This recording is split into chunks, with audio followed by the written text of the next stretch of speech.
Bem, amigo estudante curioso, seja muito bem-vindo ao universo da matemática, muito bem-vindo a mais essa aula. Lembrando sempre que a mente ela funciona como um paraquedas, ela só funciona aberta, já dizia Einstein.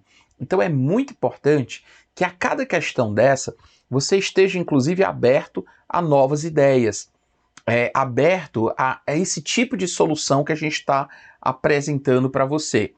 E que, posteriormente, você refaça todas essas questões, porque a repetição com correção é que vai levar você ao resultado final, à perfeição, né? Quando mais você repetir esses processos, refizer essas questões, de repente arranjar alguém para você explicar também é uma ótima ideia. Então vem comigo sem mais delongas, porque aqui, você sabe, é pouco papo e só sucesso. Vamos continuar resolvendo aqui a prova da SpaceX 2020. Vamos agora para as questões de geometria. Muita questão boa. Geometria, um dos assuntos prediletos da prova da SpaceX. Para fabricar uma mesa redonda que comporte 8 pessoas em sua volta, um projetista concluiu que essa mesa, para ser confortável, deverá considerar para cada um dos ocupantes um arco de circunferência com 62,5 centímetros de comprimento. Veja bem, quando ele fala de arco, ele está falando de quem? Dessa curvinha aqui, tá bom?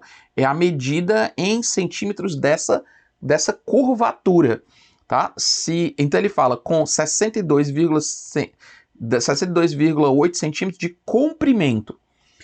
O tampo redondo da mesa será obtido a partir de uma placa quadrada de madeira compensada, adotando-se o π 3,14, a menor medida do lado dessa placa que permite obter esse tampo de mesa será...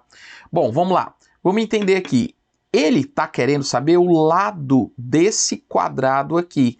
Saber o lado desse quadrado é justamente saber o diâmetro dessa circunferência.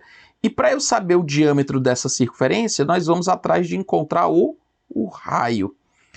Acontece que cada segmento desse é 62,8. Como eu vou dividir em 8 pedaços, como isso aqui é 1/8 do total, ora, então o comprimento de uma volta toda é 8 vezes maior. Vejamos, você lembra como é o comprimento de uma circunferência? 2πr, lembra? Bom, quem é o comprimento? 8 vezes 62,8. 8 vezes, porque cada setorzinho desse tem 62,8 de comprimento. 2 vezes o π, que é 3,14, vezes o raio, que é o que eu quero descobrir. Ora, aqui, inclusive, o ideal é não multiplicar, tá bom? O ideal é não multiplicar.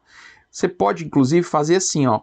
Escreve isso aqui em forma de número decimal, em fração, em vez de trabalhar com decimal. 2 vezes 3,14 é 6,28.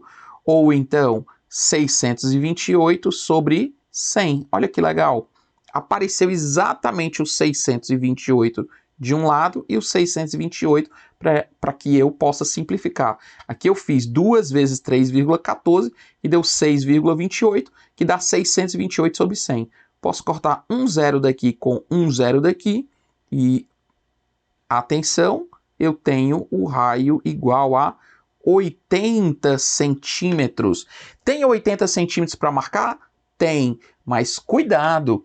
80 centímetros é o raio, e o que eu preciso não é o raio, eu preciso do diâmetro, 160. Se, no caso, você tem 80 centímetros de raio, o diâmetro será de 160. E o lado desse quadrado é justamente 2 vezes o raio, para poder eu cortar da forma que ele pede. Bacana? Então, muito bacana, muito bonitinha essa questão, uma questão rápida para a gente começar a trabalhar. Bem, Agora eu tenho uma questãozinha um pouco diferente. Eu tenho uma questão que é muito rara de aparecer, que nós vamos precisar usar um teorema um pouco conhecido, chamado de Teorema de Apolônio. Você já ouviu falar nesse teorema? Infelizmente, para se resolver essa questão, era preciso usar esse teorema, e isso tornou a questão a mais difícil da prova, no meu ponto de vista, tá? Eu achei a mais difícil da prova, não pela dificuldade da resolução em si, mas pela dificuldade de alguém saber o Teorema de Apolônio ou lembrar do Teorema de Apolônio. Então, que questão foi essa? Vem comigo. Questão de geometria que fala o seguinte: os lados AB, AC e BC de um triângulo ABC medem 4 e 6. E ele fala qual é, então, a medida em centímetros da mediana relativa ao lado BC. Então eu estou buscando essa medida x. E o que a mediana faz? A mediana, ela divide o lado oposto a esse vértice em dois pedaços iguais. Então é a mediana, liga o vértice até o ponto médio do lado oposto. E como é que a gente faz o cálculo nesse caso? Olha lá, o Teorema de Apolônio, ele funciona assim: para eu calcular essa mediana, o d ao quadrado é igual a ao quadrado mais b ao quadrado, a ao quadrado dividido por 2, mais b ao quadrado dividido por 2, menos, aí eu vou pegar esse lado aqui que foi dividido em duas partes iguais, c ao quadrado dividido por 4. Vou te dizer, realmente é um teorema que você precisa conhecer e ponto final. Aqui no caso, a mediana é x, então x ao quadrado é igual a quem? 4 ao quadrado, 16, que são esses dois lados aqui. Nós vamos ter 4 ao quadrado, 16, dividido por 2, 8, mais, aí 6 ao quadrado, 36, dividido por 2, 18, somei 26, menos, e agora esse lado aqui, 4 ao quadrado, 16, dividido por 4, vai dar 4. Portanto, 8 mais 18, 26, menos 4, 22. Portanto, x igual a raiz de 22. Vamos então para mais uma questãozinha de geometria plana. Olha só. Na figura a seguir, ABC é um quadrado, E é o ponto médio de BC e F é o ponto médio de DE. A razão entre as áreas do quadrado ABCD e do triângulo AEF nessa ordem é igual a quanto?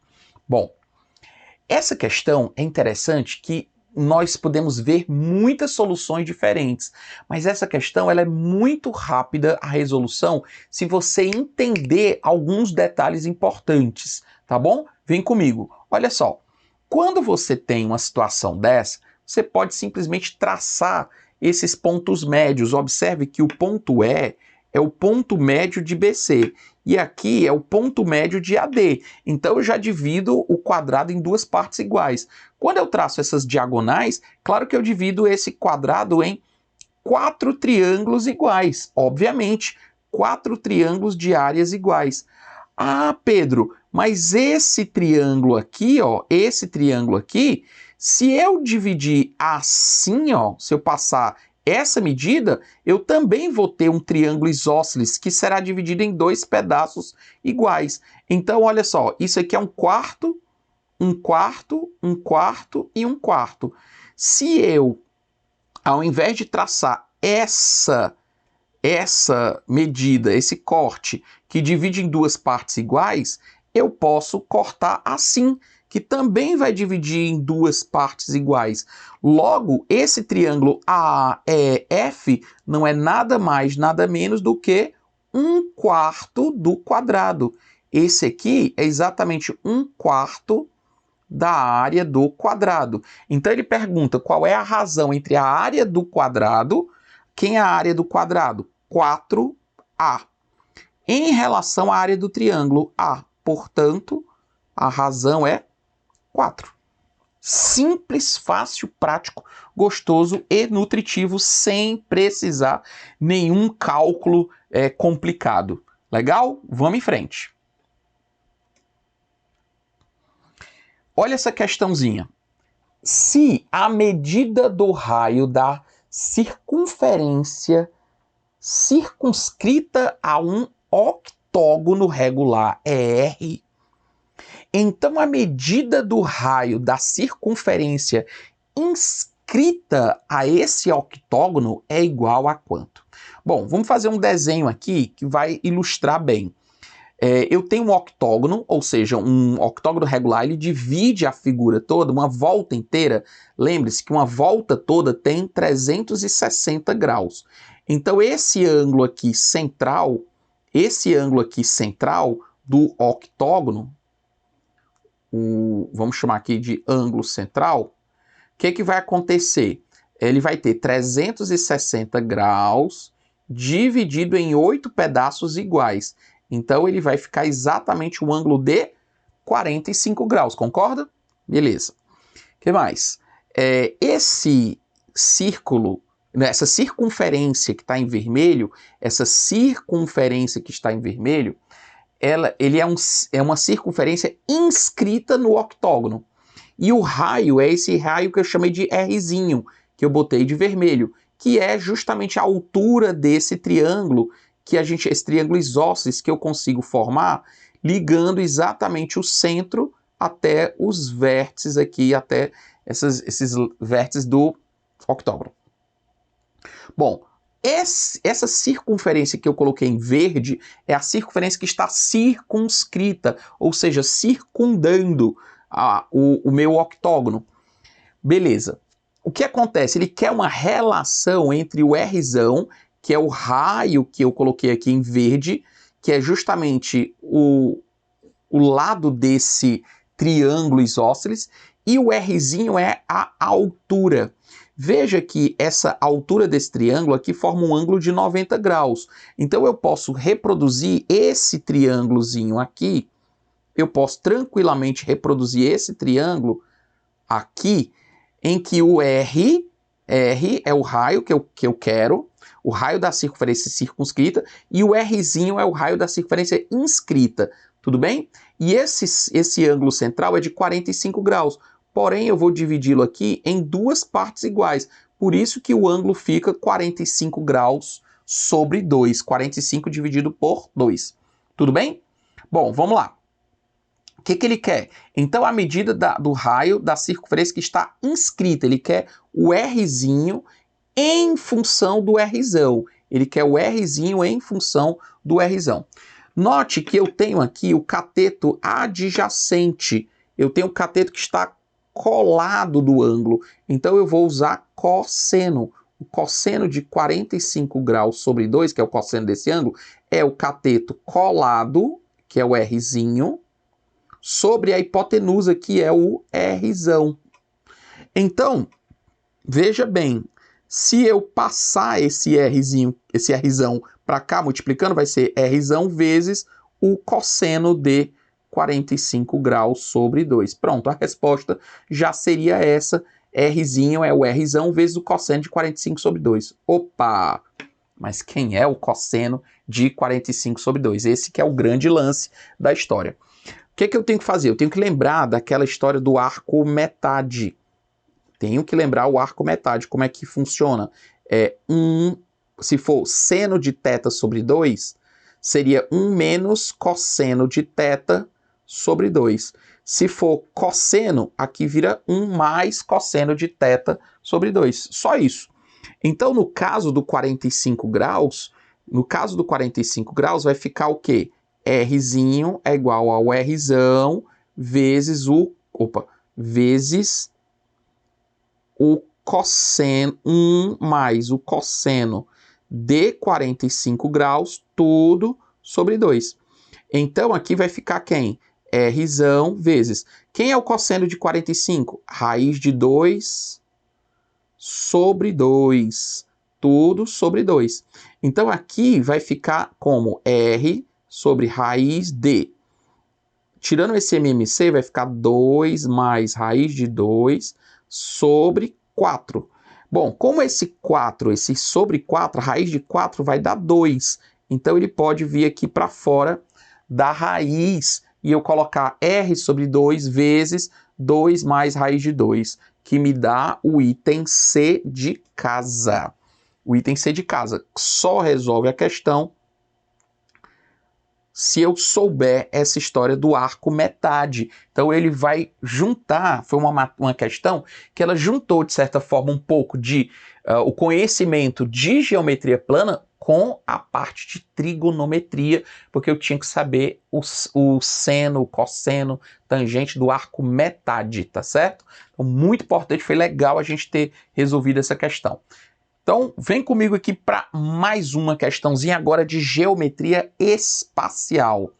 Nessa questão de geometria espacial, nós temos assim: um poliedro possui 20 vértices.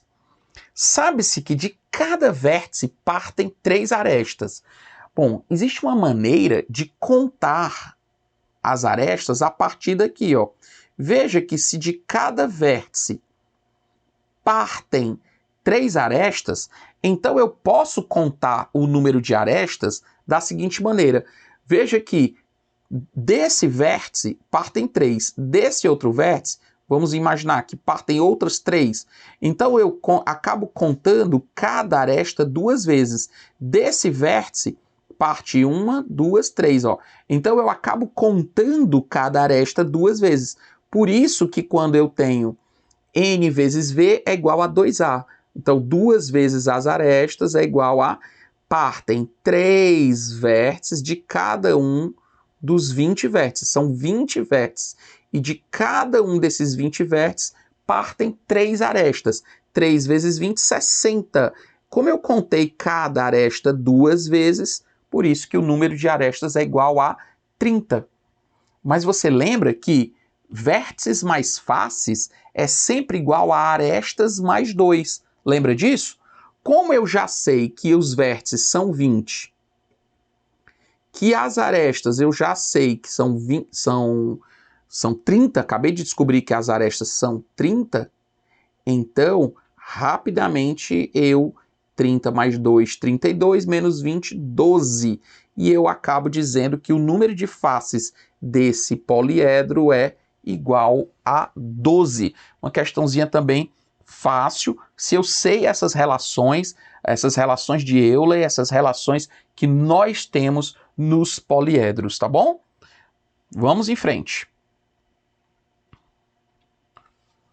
Dado o triângulo equilátero MNP de lado X e a reta R que passa pelo vértice M e é paralela ao lado NP, o volume do sólido gerado pela rotação desse triângulo em torno da reta R é igual a...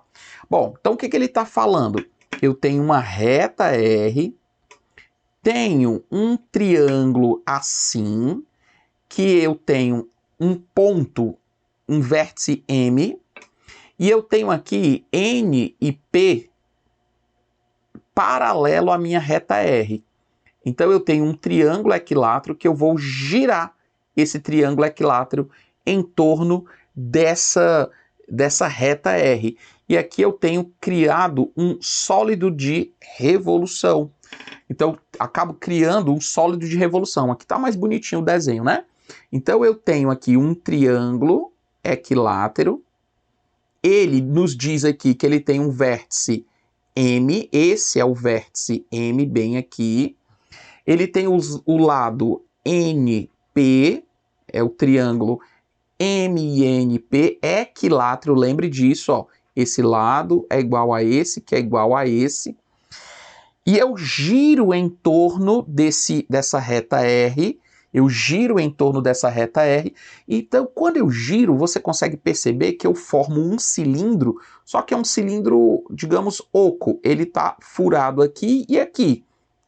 Então, para que eu descubra o volume do sólido gerado, o volume desse sólido, basicamente ele é o quê?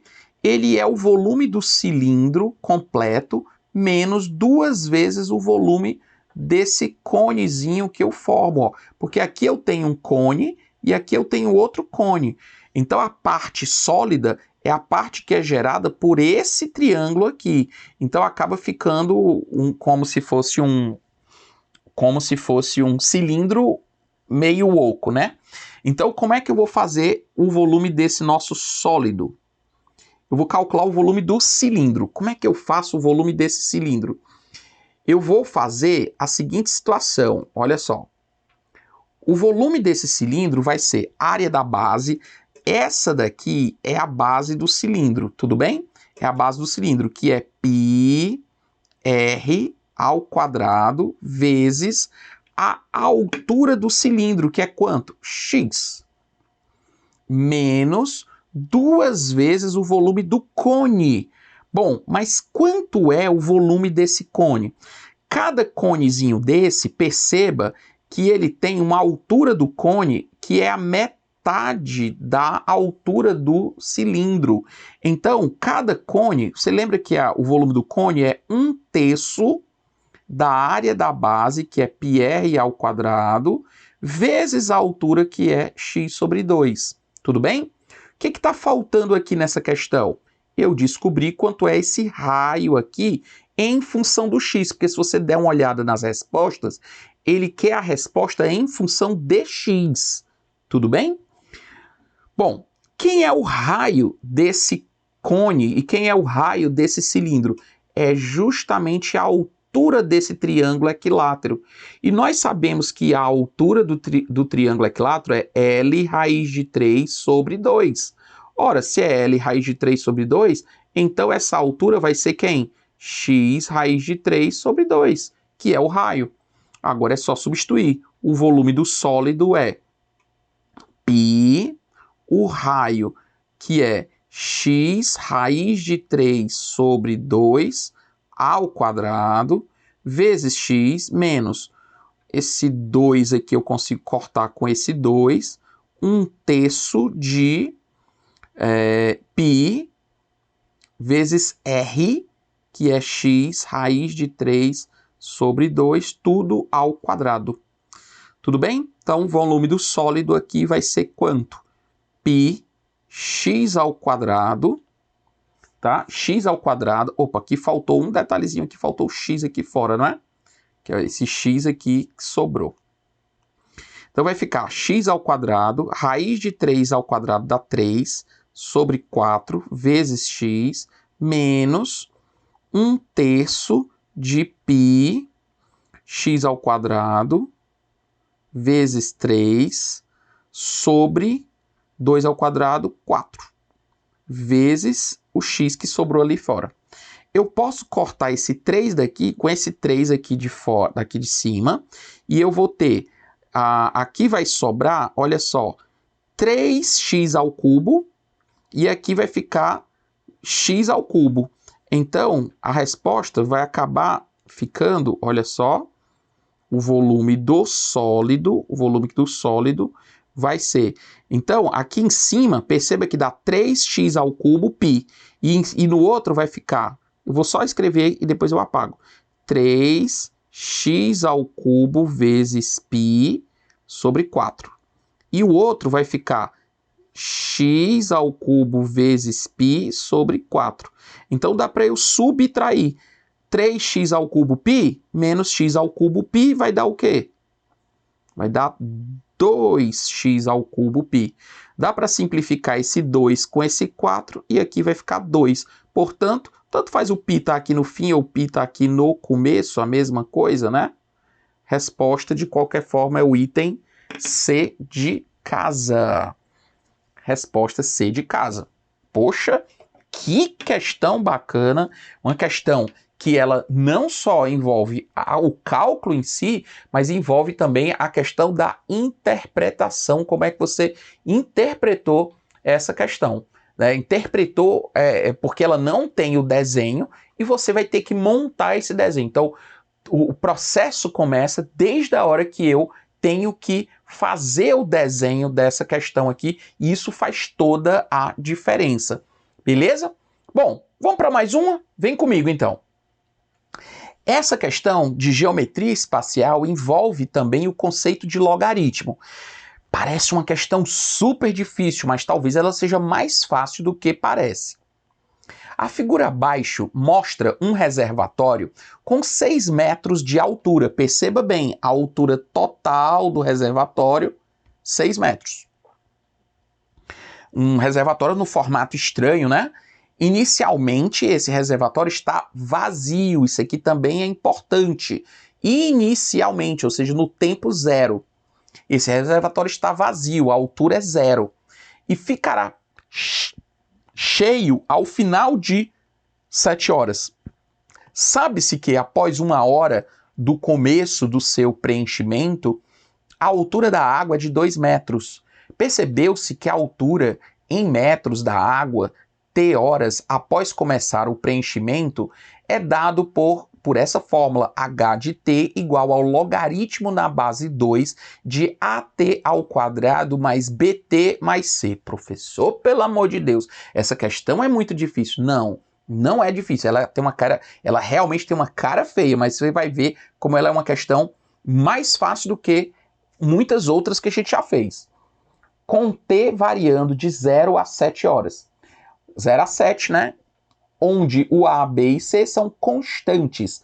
Após quantas horas a altura da água do reservatório estará em 4 metros? Então vamos ver aqui os pontos importantes aqui que a gente fala. Perceba que ele disse que no instante zero, ou seja, quando o H é zero, ou melhor, quando o tempo é zero, o resultado vai ser zero, ó, porque é exatamente, ele me dá essa fórmula, ele me dá a altura que eu tenho da coluna. Então, a cada instante, então no instante zero, se você substituir o tempo por zero, o resultado vai ter que ser zero. Outra coisa que ele me dá é que no instante 7, ou seja, após 7 horas, a altura será máxima, porque ele disse que ele enche o reservatório fica cheio, e se o reservatório fica cheio, significa que a altura é igual a 6. Então, quando a altura será 6, quando o tempo for 7. E ele disse também ainda que, sabe-se também que após 1 hora, ou seja, quando o tempo é igual a 1, a altura é igual a 2. Essa informação ele me deu direto. Então, vamos lá. Eu sei que essa foi a fórmula que ele me deu. E como eu sei que quando eu substituo o tempo por zero, o resultado tem que ser zero. Então, significa que o logaritmo na base 2 de... Vamos substituir tudo por zero. 0 ao quadrado, 0. Vezes A, 0. B vezes 0, 0. Mais C. Vai sobrar só o C. Então, vai ficar logaritmo de C na base 2 é 0. Esse 2 está na base, passa para cá elevando, 2 elevado a 0, vai me dar 1. Pronto, já sei que o C é igual a 1, porque 2 elevado a 0 vai dar 1. Eu também sei que o H de 1 é 2. Então, onde tiver 1, eu vou colocar. Onde tiver T, eu vou colocar 1. 1 ao quadrado, 1. Vezes A vai dar A. B vezes 1 vai dar B. Mais C, que é 1, acabei de descobrir, na base 2 tem que dar igual a 2. Portanto, A mais B mais 1 é igual a esse 2 que está como base do logaritmo, passa para o outro lado elevando 2 elevado a 2, que vai dar 4. Portanto, o A mais o B juntos vão dar igual a 3. Então, já sei que o A mais B é igual a 3.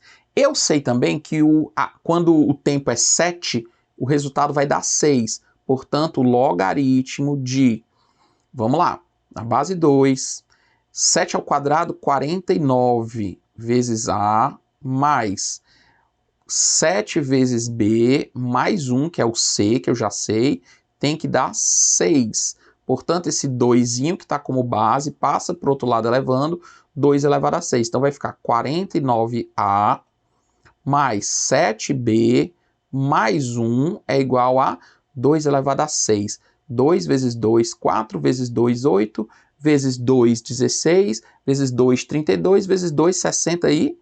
4. Então, 2 elevado a 6 vai dar 64. Portanto, 49A mais 7B é igual a 63. Observe que todos esses números dão para dividir por 7. Então, se eu dividir por 7, vai ficar 7A, dividido por 7 dá B, e dividido por 7 dá 9. Então, eu dividi todo mundo por 7 para simplificar. Agora, o que eu vou fazer? Ó? Sei que 7A mais B é igual a 9. E eu sei que A mais B é igual a 3. Então, eu formei um sistema. O que eu faço aqui nessa questão? O que eu faço? Multiplico essa equação de baixo toda por menos 1. Menos, menos. Quando eu somar, eu vou ter 6A, cancelo o B, e aqui vai ficar igual a 6. Portanto, o A igual a 1. Se o A é igual a 1, eu sei que o A mais o B é igual a 3, portanto, B é igual a 2. Legal. Quando eu fiz isso, significa que eu encontrei que a minha função h de t, ela é igual a quanto? É o logaritmo na base 2 de A. O A é quanto? O A é 1. Então, t ao quadrado mais, quanto é o B? 2. 2t mais c. Pronto, essa é a minha fórmula. Essa é a minha fórmula. Então, o que ele pede? Qual é a altura do reservatório para... Não, após quantas horas, ou seja, qual é o tempo que vai fazer com que a altura seja de 4 metros. Portanto, ele quer saber o tempo para que a altura fique igual a 4 metros. Então, nós vamos igualar isso aqui a 4. Esse 2 passa para cá, 2 elevado a 4, 16. Portanto, nós vamos ter essa equação aqui igual a 16. Passa esse 16 para cá subtraindo, então você vai ter menos 15 desse lado. Dois números que a soma dá menos B sobre A e o produto dá C sobre A, menos 15. Vamos pensar, dois números que o produto dá 15. Dois números que o produto dá 15. 3 e 5, concorda? 3 vezes 5, 15. Só que o produto dá menos 15. Então, um dos dois é negativo. Quem é negativo? O 5, porque a soma está dando menos 2. Agora, o detalhe é que não existe tempo negativo. Então, essa resposta está fora e eu tenho que a resposta é igual a 3. Portanto, está aqui, 3 horas é a minha solução. Show de bola? Então, é isso aí. Valeu demais. Muitíssimo obrigado. Até o nosso próximo encontro. Tamo junto, sempre para o alto e avante. Valeu!